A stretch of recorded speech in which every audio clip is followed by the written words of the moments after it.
तो कभी काम फिसला देता है, कभी क्रोध फिसला देता है, कभी मोह, कभी अहंकार, कभी ईर्ष्या, मत्सरता, नाना प्रकार की फिसलन वाला हमारे सामने खेल रचा जाता है। अब वो आकर्षण फिसलन वाला है ही रचा इसीलिए गया है कि तुम इसी में लगे रहो। अच्छा लगे रहो तो मालिक का खेल है, आनंदित रहो। जब इससे ऊब जाना तो वो है चढ़ो फिर। ये चढ़ाई है, ये ऐसी चढ़ाई है, खड़ी चढ़ाई है, बिना सहारे के नहीं चढ़ सकते हो। इसमें गुरुजनों का, निकले हुए महापुरुषों का मोहन माया नहीं करती, आप मोहित हो रहे हो। हमें बताओ माया का रूप क्या है? स्वीकार, ये आप स्वीकार किए हो प्रभु। आपको कोई आकर्षित कर रहा है क्या? आप ही तो फंसे हो।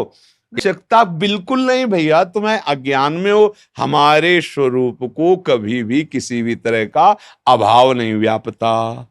अभाव देह को लेकर के होता है। भूख किसका विषय? प्राणों का विषय। पहले देखो, जहां आप बात कर रहे हो यहां शुद्ध आध्यात्मिक मार्ग की बात होती है। भूख का विषय कौन? भूख प्यास का विषय अगर थोड़ा शास्त्रीय ज्ञान हो तो समझ सकते हो। प्राणों का विषय है। आप प्राण नहीं हैं, छांदोग्य उपनिषद पढ़ के देखो, आप प्राण नहीं हैं। तो अब आप अपने को और कुछ मान लेंगे तो ये ले कंठी माला। किसकी कंठी माला? किसकी? ज्ञान में आओ तो, और भक्ति। आप अपने स्वरूप को नहीं जानते हो।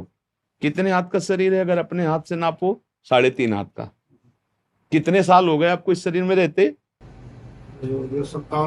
58 साल में 58 सेकंड भी कभी नहीं सोचा अपने स्वरूप को कि तुम हो कौन। अगर तुमसे पूछा जाए आप कौन हो, तो अपने गांव का नाम बताओगे, शरीर जहां जन्मा है वो बताओगे, शरीर का जो नाम है। आप इतने ज्ञानी हो कि 3.5 हाथ में रहते हुए 58 वर्ष हो गए, तो आप अपने को अभी तक नहीं जान पाए। अब बोलो कैसे तुम जान पाओगे कि माया क्या है? सत्य देखो, ये अध्यात्म मार्ग है। यहां मतलब बिल्कुल लक्ष्य पे बात होती है। अब लक्ष्य नहीं समझते हो तो फिर हम चुप हो जाएंगे। हमारे पास व्यवहार वाली ज्यादा बातें हैं नहीं, क्योंकि बचपन से भगवान ने व्यवहार में रखा ही नहीं। अपने को आप नहीं जानते हो भाई, शरीर को मान लिया। अब शरीर में अभाव ही अभाव है।